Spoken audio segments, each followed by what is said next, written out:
जयराम जी कुंवरिया महीने पंचायत समिति वणावारो जो आंदोलन है वो दिनों दिन तेज वेतो रही रहो है।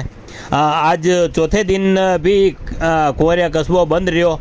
बड़ी संख्या में ने ग्रामीणा सड़क पे टायर जलाया और प्रदर्शन अब धीरे धीरे जो है उग्र रूप धारण करते जा रहा है। मैं आपने बताऊं कि काले बड़ी संख्या में ने भाजपा कार्यकर्ता भाजपा कार्यालय में ने इकट्ठा वही ने अपना इस्तीफा जिला अध्यक्ष ने सौंपया हा। लेकिन जिला अध्यक्ष वना इस्तीफा ने मंजूर नहीं किया और वना ने जो है 2 दिन रो आश्वासन दीदो है। लेकिन आज भी जो है कुंवरिया में ने बड़ी संख्या में ने यो उग्र प्रदर्शन देखवा ने मिलो। फोटो खींच लाया फोटो ले ला मैं वीडियो में ले रहा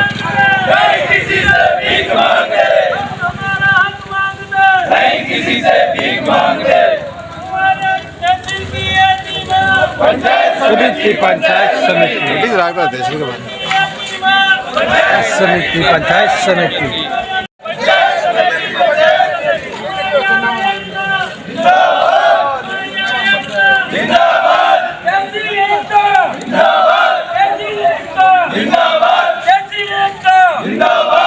राजनीतिक एकता जिंदाबाद, राजनीतिक एकता जिंदाबाद। कुंवरिया तहसील की एक ही मांग पंचायत समिति